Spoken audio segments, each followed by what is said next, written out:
Le 12 septembre, Jésus dit : Parmi ces croyants purs, ces simples et humbles esprits dont je t'ai parlé hier et à qui j'accorde la possession de la vérité, je suscite des âmes spéciales. Je les choisis avant leur incorporation à la vie, car je sais tout des humains qui ont vécu, qui vivent et qui vivront, et je sais donc à l'avance comment chaque esprit agira sur terre, méritant ou déméritant. Et ne dites pas que c'est injuste parce que je ne vous force pas à mériter. Non, c'est être fidèle à mon œuvre et à ma promesse que de créer l'être humain capable de se guider et libre de se guider. Je donne les secours, tous les secours à mes enfants, mais je ne les force pas à s'en prévaloir. Je le désire de tout mon amour, mais je respecte le désir de chaque humain. Dieu a poussé son amour jusqu'au sacrifice de son Verbe pour qu'il vous portât la parole et le sang. Mais il ne peut, ne veut en faire plus. Quel mérite auriez-vous à être bon si je vous empêchais d'être mauvais? À ces âmes que je choisis, parce que je sais à l'avance qu'elles seront saintes par amour ou le deviendront après l'erreur par un repentir sincère et un double amour, je donne donc ce que je ne donne pas aux masses, enseignements et lumières qui sont une source de béatitude pour ces mêmes âmes, et une direction pour des âmes sœurs moins éclairées qu'elles, car moins fondues à moi.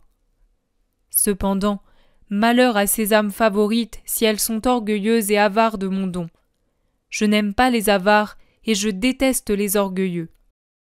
Les premiers agissent contrairement à la charité, parce qu'ils gardent pour eux ce qui appartient à tous, car je suis le Père de tous et je donne mes trésors à mes enfants chéris, pour qu'ils soient mes aumôniers auprès des pauvres de l'esprit, et non pour qu'ils conservent ces trésors avidement et à l'encontre de la charité, tuant ainsi la charité et désobéissant à la volonté de Dieu.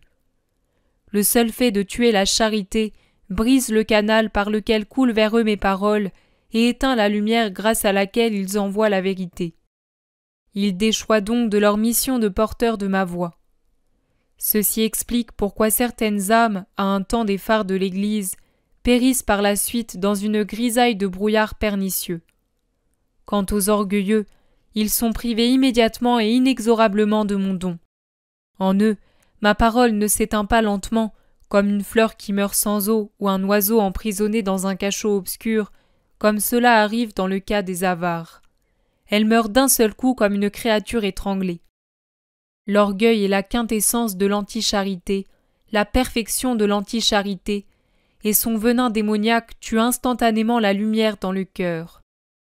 Alors que je regarde vos faiblesses avec douleur et compassion, je détourne le regard lorsque je rencontre un orgueilleux. Et savez-vous ce que c'est que de ne plus avoir sur soi mon regard? C'est être de pauvres aveugles, de pauvres fous, de pauvres ivrognes qui vont en chancelant de danger en danger et qui rencontrent la mort. Voilà ce que c'est de ne plus avoir sur soi le regard de Dieu, lequel vous protège comme rien d'autre ne peut vous protéger. Il fut accordé à ma mère sainte et bénie d'être porteuse du Verbe, non pas tant à cause de sa nature immaculée que de son humilité super parfaite. Tous les actes d'humilité humaine ne s'élèvent pas au trésor d'humilité de la très humble qui est toujours restée telle, même, vous comprenez, lorsqu'elle apprit qu'elle était destinée à être la plus haute de toutes les créatures. Marie a consolé les trois divines personnes, blessées par l'orgueil de Lucifer et du premier couple, de son humilité surpassée seulement par celle du Verbe. Ma chère mère, notre intarissable joie, si tu pouvais la voir aujourd'hui au ciel, pendant que tout le paradis l'entoure de son amour et chante Hosanna à elle et à son nom salutaire, tu verrais un abîme de gloire au fond d'un super abîme d'humilité, et la lumière inconcevable de Marie étincelle doublement de sa très chaste et virginale humilité qui se recueille en adoration devant nous et abaisse tous les hosannas célestes en disant « Domine, non sum digna » Seigneur, je ne suis pas digne.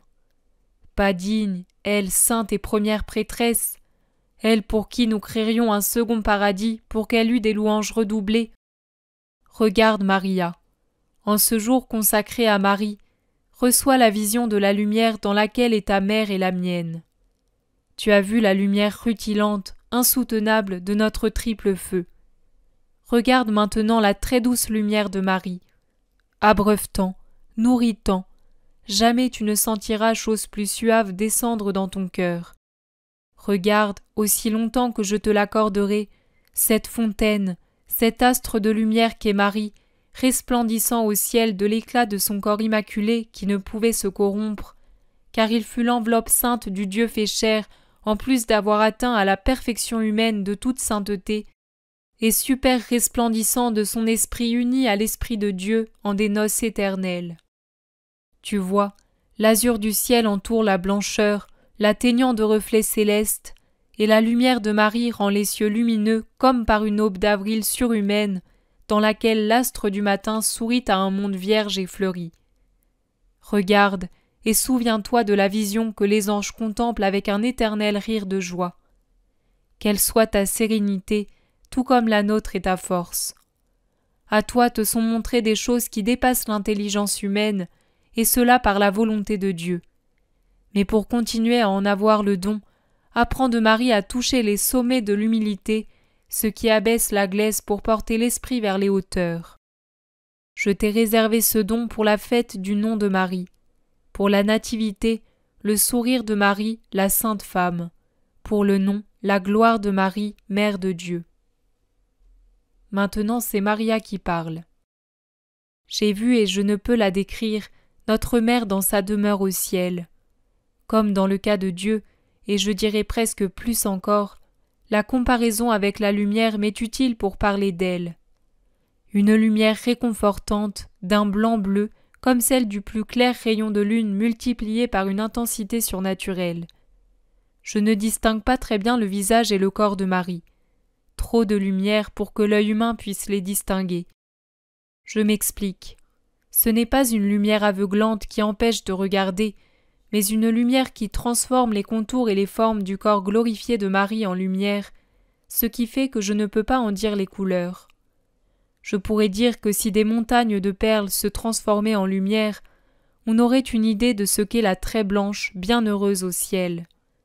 Et je pourrais dire aussi que si une vision avait le pouvoir de changer la couleur des yeux en imprégnant l'iris de la couleur émanée de la vision, mes yeux, qui sont brun foncé, devraient être maintenant de l'azur pâle d'un saphir liquide, comme celui qui se dégage de certaines étoiles par les nuits sereines. Je suis submergé par l'émotion qui me fait pleurer des larmes de joie spirituelle, et je ne peux rien dire d'autre.